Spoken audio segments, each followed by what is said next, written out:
जय हिंद साथियों, स्वागत है आपका टारगेट विद सुनील के इस महत्वपूर्ण सेशन में।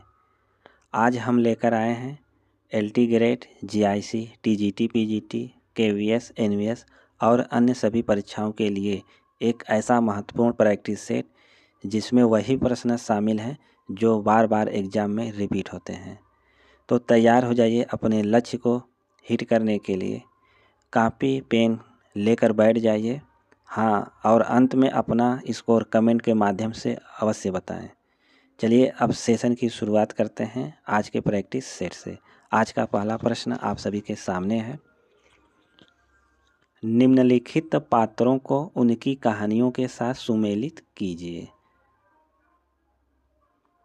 सूची 1 में पात्र दिया गया है, सूची 2 में कहानी का नाम। चंपा बुद्धगुप्त। चंपा और बुद्धगुप्त किस कहानी के पात्र हैं? चंपा और बुद्धगुप्त किस कहानी के पात्र हैं? आप सभी बताइए। चंपा और बुद्धगुप्त यह आकाशदीप कहानी के पात्र हैं। अलोपीदीन वंशीधर किस कहानी के पात्र हैं? अलोपीदीन वंशीधर नमक का दरोगा कहानी के पात्र हैं। सिरचन मानु। सिरचन मानु किस कहानी के पात्र हैं? तो यह ठेस कहानी के पात्र हैं। बाबा भारती खड्ग सिंह। बाबा भारती और खड्ग सिंह किस कहानी के पात्र हैं? बाबा भारती और खड्ग सिंह हार की जीत कहानी के पात्र हैं। तो इसका सही आंसर है कोड ए। प्रश्न 92। अरे यायावर रहेगा याद किस विधा की रचना है? जीवनी, आत्मकथा, यात्रा साहित्य या डायरी? आप सभी बताइए। अरे यायावर रहेगा याद यह किस विधा की रचना है?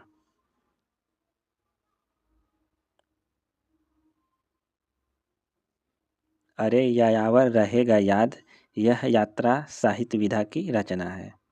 अरे यायावर रहेगा याद के रचनाकार हैं अज्ञे। प्रश्न 93। चेहरे पर हवाइयाँ उड़ना का अर्थ है तेजी से चलना, घबरा जाना, जवाब न देना, क्रोधित होना। आप सभी बताइए। चेहरे पर हवाइयाँ उड़ना का अर्थ क्या होगा? चेहरे पर हवाइयाँ उड़ना का अर्थ होगा घबरा जाना। निम्नलिखित शब्दों में नपुंसक लिंग का वचन चयन कीजिए। स्त्री, दारा, कलत्र, पत्नी। आप सभी बताइए नपुंसक लिंग कौन सा है?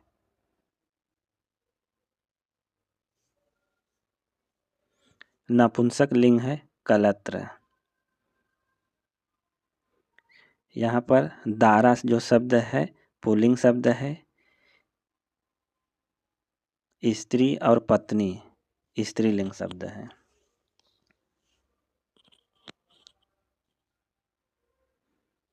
प्रश्न 95। अनंत शब्द की सही विधि होगी अनधन अंत, अनधन अंत, अधन नंत, अनन धनत। अनंत शब्द की सही विधि क्या होगी? अनंत शब्द का सही है अनधन अंत।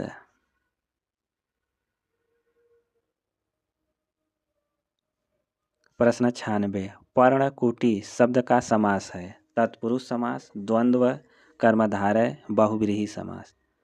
पर्णकुटी शब्द में कौन सा समास है? पर्णकुटी शब्द में तत्पुरुष समास है।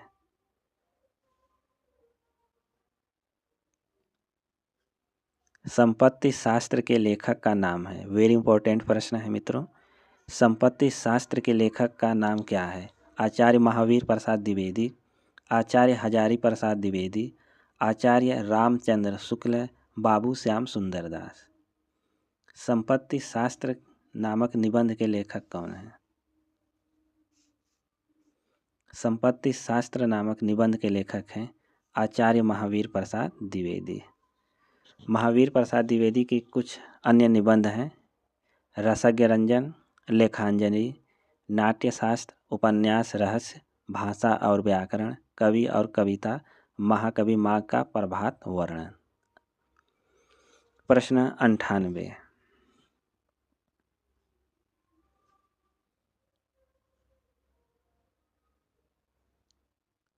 सूची 1 का मिलान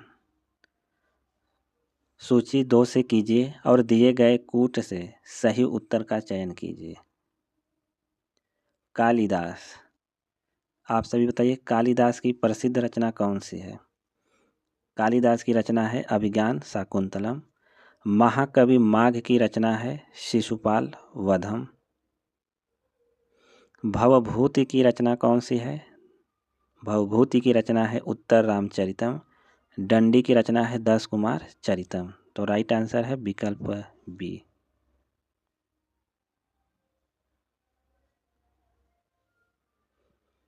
मुद्रा राक्षस नाटक का रचयिता कौन है?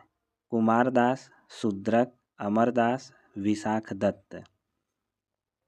आप सभी बताइए, मुद्रा राक्षस नामक नाटक के रचयिता कौन है?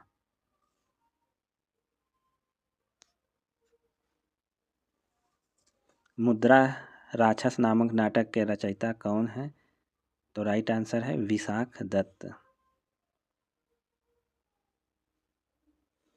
संस्कृत के निम्नलिखित ग्रंथों में कौन सा ग्रंथ नाटक नहीं है? उभयामिसारिका, रघुवंशम, मालती माधव, वेणी संहार। आप सभी बताइए, कौन संस्कृत के निम्नलिखित ग्रंथों में कौन सा ग्रंथ नाटक नहीं है? तो इसका राइट आंसर है रघुवंशम। यह नाटक नहीं है, यह कालिदास का महाकाव्य है।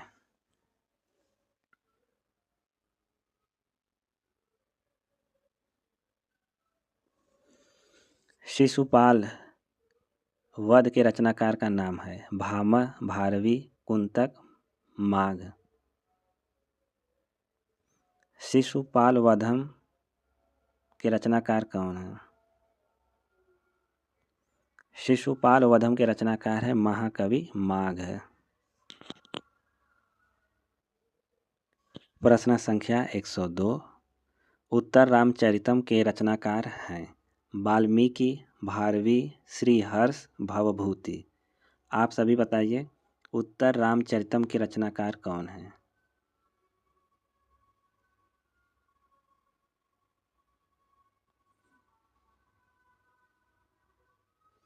उत्तर रामचरितम के रचनाकार हैं भवभूति।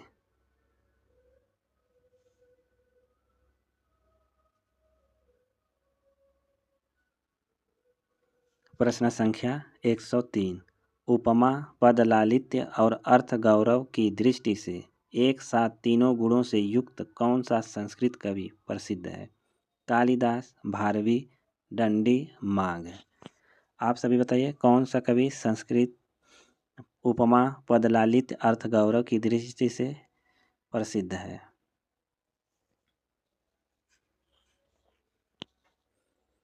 उपमा, पद लालित्य और अर्थ गौरव की दृष्टि से संस्कृत का कवि कौन सा प्रसिद्ध है? तो राइट आंसर है महाकवि माघ।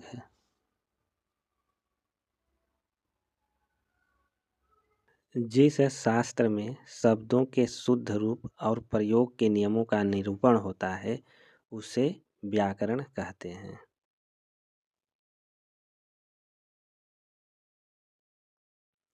प्रश्न 105। भास की रचना है विक्रमोर्वशीयम, मृच्छकटिकम, रत्नावली, प्रतिमान नाटकम।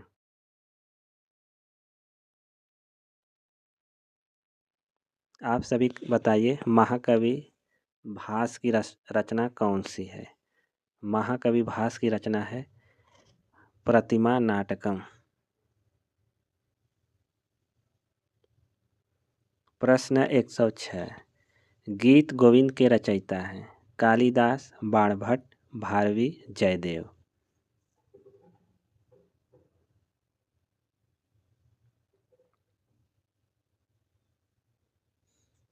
गीत गोविंद के रचयिता कौन हैं? गीत गोविंद के रचयिता हैं जयदेव।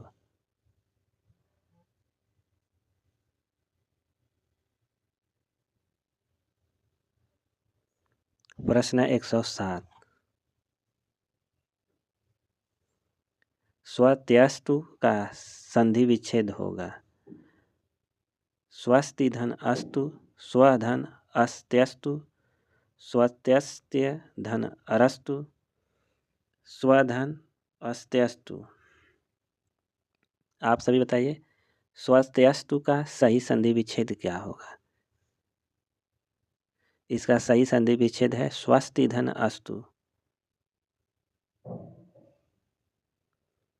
वक्रोक्ति सिद्धांत के प्रवर्तक आचार्य हैं। वक्रोक्ति सिद्धांत के प्रवर्तक आचार्य कौन हैं? वक्रोक्ति सिद्धांत के प्रवर्तक आचार्य हैं आचार्य कुंतक। विश्वनाथ यह रसवादी आचार्य हैं। भामा के सिद्धांत का नाम क्या है? भामा का सिद्धांत है अलंकार संप्रदाय। आनंदवर्धन का संप्रदाय है ध्वनि संप्रदाय। चंद्रकांतीय शब्द में समास है बहुव्रीहि, कर्मधारय, तत्पुरुष, इनमें से कोई नहीं। चंद्रकांति शब्द में कौन सा समास है?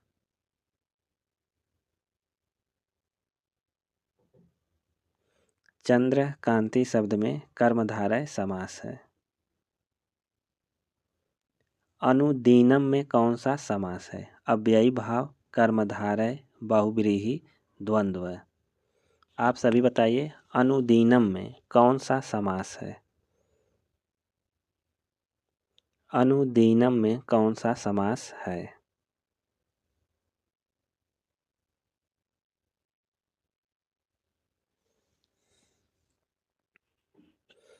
अनुदीनम में अव्ययी भाव समास है। अकरोह रूप है क्री धातु लोट लकार प्रथम पुरुष एक वचन, क्री धातु लंग लकार मध्यम पुरुष एक वचन, क्री धातु लट लकार प्रथम पुरुष बहुवचन, क्री धातु लिट लकार उत्तम पुरुष द्विवचन। आप सभी बताइए अकरोह रूप है। अकरोह रूप है क्री धातु लंग लकार मध्यम पुरुष एक वचन।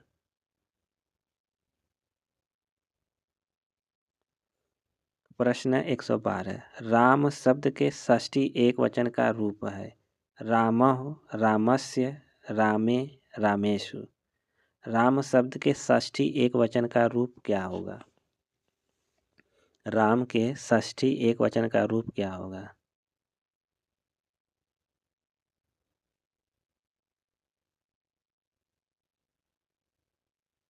राम शब्द के षष्ठी एक वचन का रूप है रामस्य।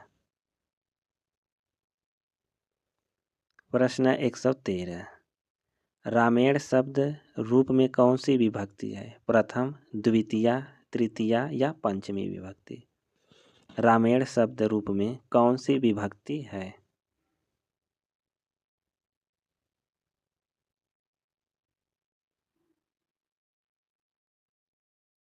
रामेण शब्द में तृतीया विभक्ति है। प्रश्न 114। लिट लकार किस काल का बोधक है? वर्तमान काल का, भूतकाल का, भविष्यत काल का, किसी काल का नहीं? आप सभी बताइए लिट लकार किस काल का बोधक है?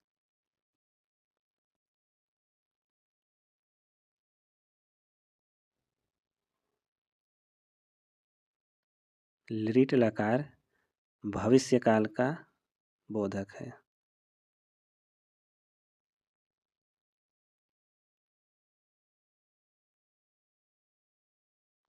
अधिसिंगस्थासाम कर्म सूत्र द्वारा कस्य कर्म संज्ञा भवति?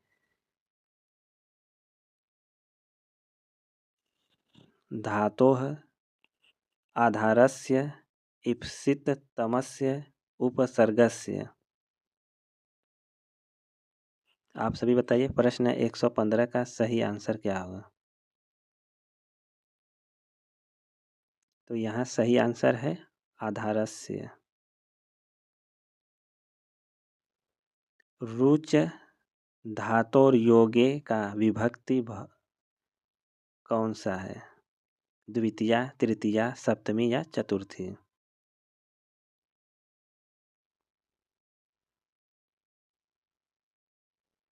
रुच धातोर्योगे का विभक्ति रूप कौन सा है? तो राइट आंसर है चतुर्थी विभक्ति।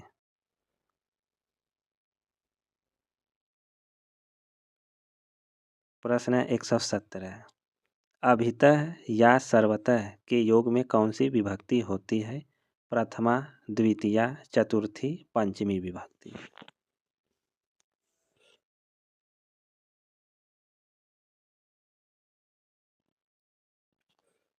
अभितः या सर्वतः के योग में कौन सी विभक्ति होती है? तो राइट आंसर है द्वितीया विभक्ति होती है।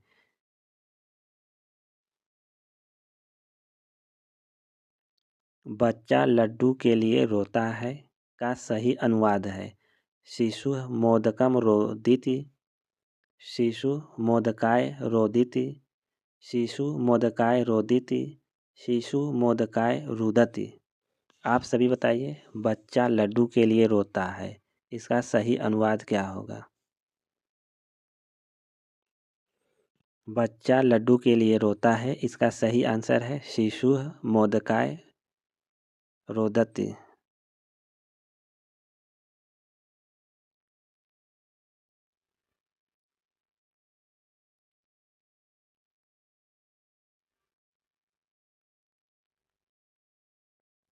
प्रश्न 119। विद्यालयम निकषा जलाशयः अस्ति का सही अर्थ है विद्यालय से दूर जलाशय है, विद्यालय के समीप जलाशय है, विद्यालय के थोड़ी दूर पर विद्यालय है, विद्यालय के कोने में जलाशय है? आप सभी बताइए विद्यालयम निकषा जलाशयः अस्ति का सही अर्थ क्या होगा?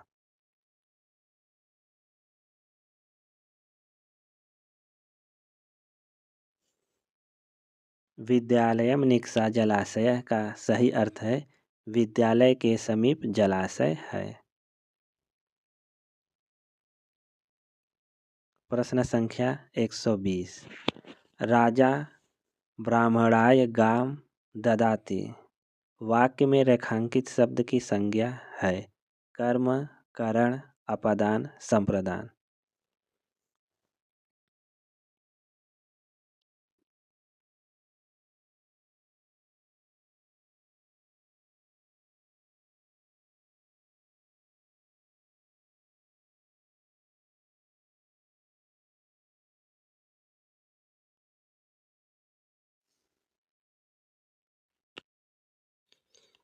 यहाँ पर सही आंसर है संप्रदान कारक।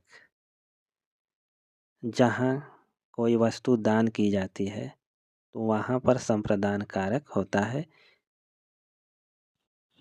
तो यहाँ राजा के द्वारा ब्राह्मण को गाय दी जाती है तो यहाँ पर संप्रदान कारक होगा। आज की यह प्रश्नोत्तरी यहीं पर समाप्त होती है।